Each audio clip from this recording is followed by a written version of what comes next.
Hi, I'm Ryan Jacobson, Product Marketing Manager of DRAM here at Crucial. I'm Jake Walcott, Product Line Manager for Crucial DRAM. Awesome. So we know DDR5 is right around the corner. Let's talk about that. So typically we know there's a speed increase. Talk to us about the speed increase first. Right, so the biggest change with DDR5 is we're talking about a massive speed increase. Ever since the DDR2 to DDR3 transition, every speed grade increase has been in increments of 266 megatransfers. So DDR2 to DDR3, DDR3 to DDR4, just take your speed from last year, add 266, and that's your new memory technology. DDR5 changes that mold. And instead of adding 266, we're adding 1600 megatransfers right out the gate. So we're jumping from DDR4 3200 to DDR5 4800. Awesome. Okay, so we know there's a speed increase. That's great. What differentiates it from, say, an overclock? Is there anything else with DDR5 that sets it apart? There is. In addition to speed, the channel efficiency has also been improved. So as an example, when you go buy a car and it says 30 miles to the gallon on the sticker, and you take it home and you only get 20 miles to the gallon, that's because in a real-world use condition for that car, your miles per gallon efficiency isn't as ideal as what represented the number on the sticker. Memory is the same way. We all know what theoretical bandwidth we should get, but under a truly random workload, gaming, browsing the internet, watching videos, you're not actually getting the full potential of that bandwidth.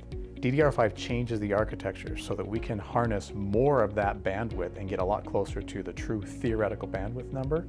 So when you're increasing your cores or you're demanding more from your system, the memory can keep up. Gotcha. Okay. So really, as an end user, what I'm getting is I'm getting all the horsepower and I'm getting the efficiency combined. So that's really going to, as you state, your car is going to get everything that you wanted on the sticker for the most part. Exactly. Awesome. Okay, great. So I'm looking at being an early adopter with DDR5. I'll probably buy a desktop right out of the gate. It's going to be all new. We know it's going to be in that space. Where else is it going to be? Where else is DDR5 going to be? So it will be everywhere. And that's the neatest thing about DDR5 is you talk about the desktop system at home. So, okay, your system will boot faster. It will load the internet faster. You can game faster. All of those things are great for you as the end user. But behind the scenes, we're going to have more high-end workstations that will have better memory performance so they can create better content or more content more quickly. And then all of that content goes into the cloud, into servers that now have DDR5 memory that reach a new level of performance. And so they can distribute that content either more quickly or they can distribute higher end content to you as the user who has a higher performance system to consume it. Wow, okay.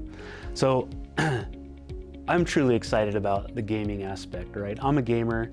I look at everything that they're doing with titles. They're utilizing more cores. So really, I guess for DDR5 as an early adopter, I could expect maybe a more immersive experience, more frame rates, just overall a better experience, right? Correct. When I look at how I used computers 10 to 15 years ago for checking email and paying some bills to how I'm going to be using all these DDR5 systems, I've got kids that are gaming, I've got kids that are editing videos, they're watching YouTube videos for school and for fun. It's all different, and DDR5 brings such a new level of performance to that whole ecosystem of creating the content, distributing the content, and consuming the content that I'm just excited to see what this new technology can bring.